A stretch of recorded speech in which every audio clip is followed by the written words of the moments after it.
Bienvenidas, bienvenidos a mi canal. Esto es Esoterismo Tradicional y en esta ocasión voy a seguir la sugerencia de algunos seguidores del canal y especialmente de algunos mecenas que me habíais pedido por mi opinión personal sobre la situación actual del mundo. Bueno, es un tema demasiado extenso como para un solo vídeo, pero trataré de dar algunas pinceladas para ilustrar mi opinión al respecto. Por supuesto, dejar claro que hablo desde la humildad y la cautela que toda visión individual debe tener. Como los temas de actualidad son básicamente indefinidos, me ceñiré a los campos que con más urgencia y preocupación parecen emerger. Trataré de temas profanos de los que todos participamos en mayor o menor medida, pero sobre todo trataré de apuntar hacia lo que podemos aprender del esoterismo y de la tradición primordial, para enfrentar los desafíos no solo de la modernidad, cosa que es mucho más obvia para todos los que ya estamos metidos en estos temas, sino por el riesgo latente que guardan las posturas de los supuestos defensores de la tradición, los llamados tradicionalistas, y que desde mi punto de vista son un caballo de Troya. Un caballo de Troya del adversario que trata de dividir y de infundir odio y rechazo al diferente, más que en profundizar en el propio carácter de la tradición. Son los que yo llamo los amantes de las formas. El principal riesgo inminente que llevo percibiendo en el campo religioso desde hace algunos años, especialmente bajo el mandato del Papa Francisco, es el germen de movimientos tradicionalistas que suelen estar contaminados bastante por la política moderna, tanto la actual como la de hace un par de décadas. Estos movimientos, formados por o bien sectas reconocidas, como puede ser el Yunque en España, o personajes a título individual que se denominan contrarrevolucionarios o amantes de la tradición, suelen encajar muy bien en los parámetros que nos advertía Guénon sobre los tradicionalistas, aunque precisamente muchos de estos pensadores suelen recoger los textos de estos autores, siempre y cuando sea conveniente a la hora de defender su propia ideología. Desde un punto de vista psicológico es fácil reconocer la motivación principal de estos grupos que suelen estar formados mayoritariamente por hombres. Ya son muchos católicos los que empiezan a percibir una fragmentación cada vez más marcada dentro de la propia Iglesia, con la fanatización de estos grupos que suelen declararse enemigos del globalismo o de las democracias actuales. Si algo huele a Agenda 2030 es inmediatamente puesto en entredicho. Desde luego en este canal nunca podremos estar del lado de un globalismo desacralizador, pero cada propuesta debe ser estudiada por separado y de manera crítica. El rechazo al consumo de carne, la preocupación por la contaminación o el rechazo a las granjas factoría son temas que perfectamente podrían ser defendidos desde la tradición y que incluso, revisando la historia, podrían ser más cercanos a ese pasado que defienden los supuestos tradicionalistas que a la industrialización liberal y capitalista. Estos grupos que con tanto ahínco se separan del globalismo progresista, como le denominan, no lo hacen tanto de partidos neoliberales que son igualmente contrarios a la tradición. De hecho, incluso se pueden suscribir a partidos políticos tan modernos y populistas como lo es Vox en España, o en el contexto americano podríamos hablar de Milei, de Bolsonaro, de Trump. Todos estos tradicionalistas que, como decimos, están bastante fanatizados, y con esto no quiero decir que actúen irracionalmente, pues muy por el contrario, suelen tener un pensamiento bastante frío y racional. Es precisamente esta rigidez la que les hace caer en contradicciones, por las que impera más el ritualismo, la superficialidad o los moldes de otras épocas, y que se niegan a todo cambio que parezca buscar la conciliación, incluso con otros credos hermanados. Pues no hay que olvidar que muchos de ellos son claramente antiislámicos y que a sabiendas tratan de confundir el salafismo actual con el islam tradicional. Estos grupos también se muestran con rechazo a la justicia social o hacia cualquier apertura al diferente. Ciertamente el carácter de la religión debe ser principalmente devocional. Pero el factor moral de todas las religiones como camino purgativo parece ser puesto en último lugar por estos grupos, que incluso pueden presentarse con rostros belicistas o con añoranzas por antiguas guerras santas. Como sabemos, en Oriente, estas facciones están inundadas por un espíritu moderno y son contrarias a la tradición. Pero es que el tradicionalismo, en todas sus vertientes, ama las carcasas muertas de otras épocas. Ama el nacionalismo, aunque también ama el imperialismo. No les gusta el carácter fluido y cambiante de la modernidad, que por supuesto tiene un carácter corrosivo en cierta forma, lo asumimos. Pero estos grupos parecen desconocer el papel renovador del cambio. No todo cambio es malo per se, pues no son pocos los movimientos reformados dentro de la propia Iglesia, que precisamente la han permitido sobrevivir a través de las distintas épocas y la han saneado. No toda forma antigua es aceptable para la actualidad, ni siquiera es necesariamente moral o verdaderamente tradicional.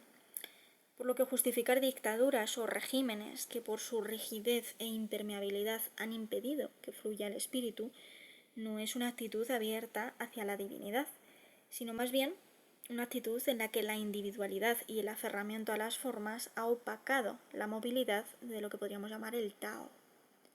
De hecho, son muchas de estas facciones religiosas las mismas que en otra época difundían las mentiras antimasónicas de León Taxil, por ejemplo.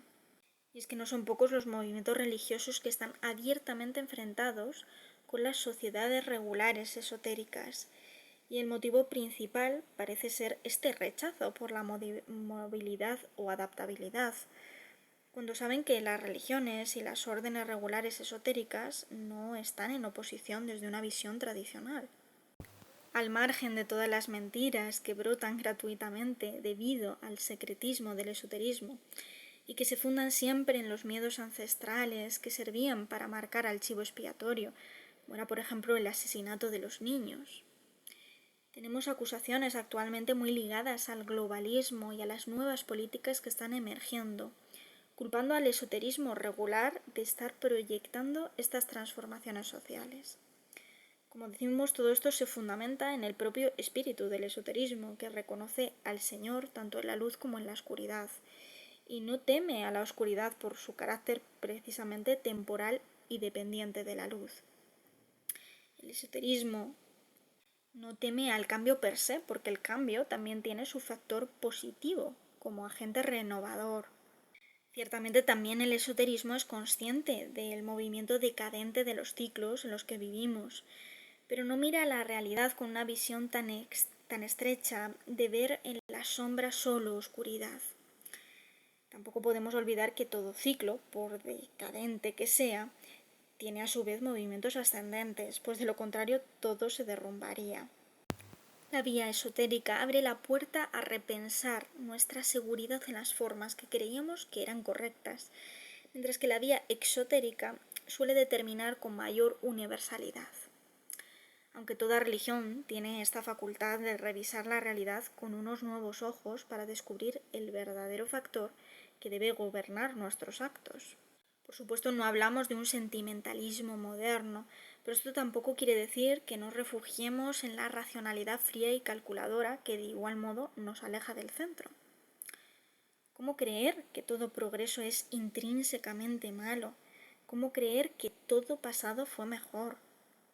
Los ciclos no son una carrera absoluta hacia abajo.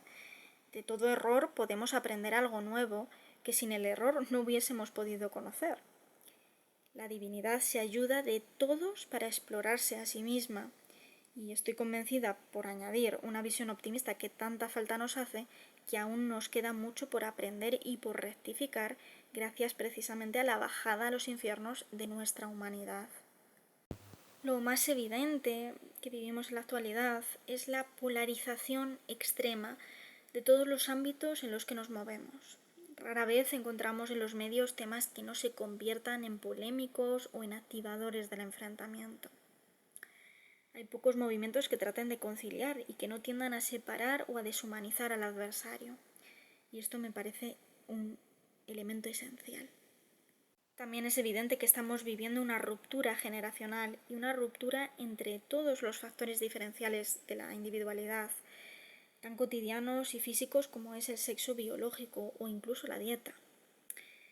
Frases como la tauromaquia es una aberración moral, no todo el arte moderno es basura o el feminismo es necesario para una sociedad justa, son leídas inmediatamente como abiertamente progresistas.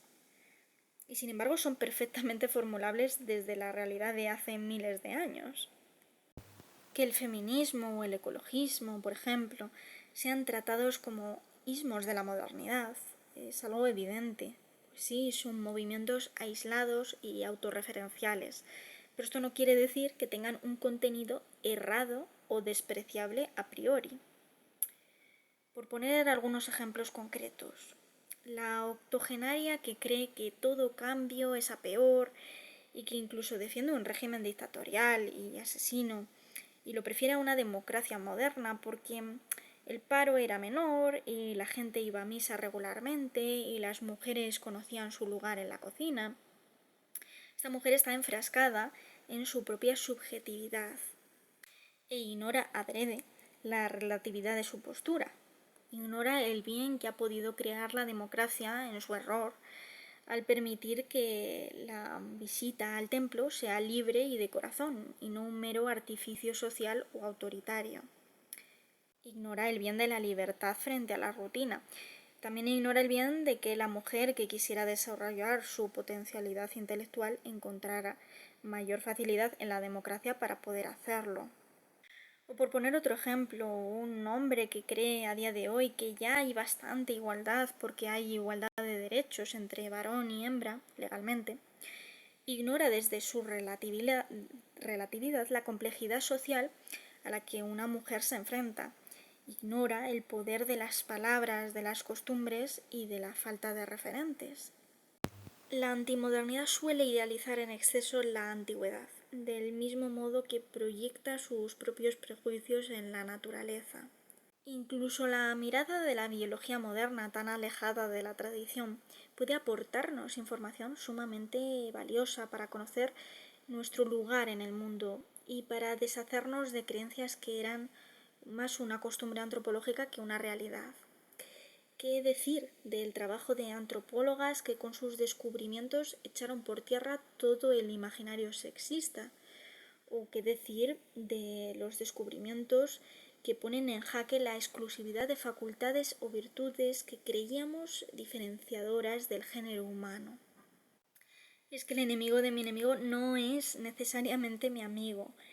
La Ilustración, aun siendo moderna, tuvo algunas luces que vinieron a dar aire fresco a un régimen que ya no era apto para subsistir con esas formas. El Concilio Vaticano II no fue el detonante apocalíptico que muchos quieren encontrar allí, y de todos modos, aunque así lo fuese, no es menos una oportunidad para revisar la motivación verdadera que nos pone en confrontación. Es decir, me mueve el amor a la tradición, siempre abierta a actualizarse y a encontrar nuevas vestimentas, o me mueve el amor a las formas y estructuras de mis abuelos. Me mueve la inseguridad, me mueve el miedo al cambio, la desconfianza en la providencia divina. Esto es un factor determinante. Se dice, hoy todos los jóvenes no despegan sus narices de sus teléfonos móviles. Pero ¿quién ve hoy más allá? Hace décadas nadie despegaba sus narices del periódico y de las noticias frívolas. Se dice, hoy nadie respeta a sus mayores, pero nunca cientos de jóvenes se habían interesado por las enfermedades degenerativas. ¿Acaso antaño los mayores respetaban a sus menores con castigos físicos y nula atención emocional? El mundo no funciona en bloques, donde el pasado es siempre mejor y el futuro es siempre peor. Por suerte, el mundo es más complejo que un pensamiento infantil e inseguro que no es capaz de afrontar la incertidumbre.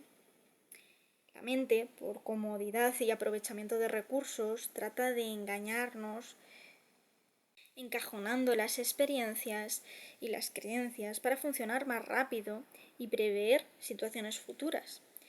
Pero somos más que una maquinaria y ese pensamiento es base en la tradición. Somos más que carne y hueso y la tradición es la maestra eternamente cambiante en su inmutabilidad que actualiza e innova. Así que mucho cuidado con los supuestos amigos de la tradición que apedrearían a la adúltera y que en el leproso no verían sino justicia divina.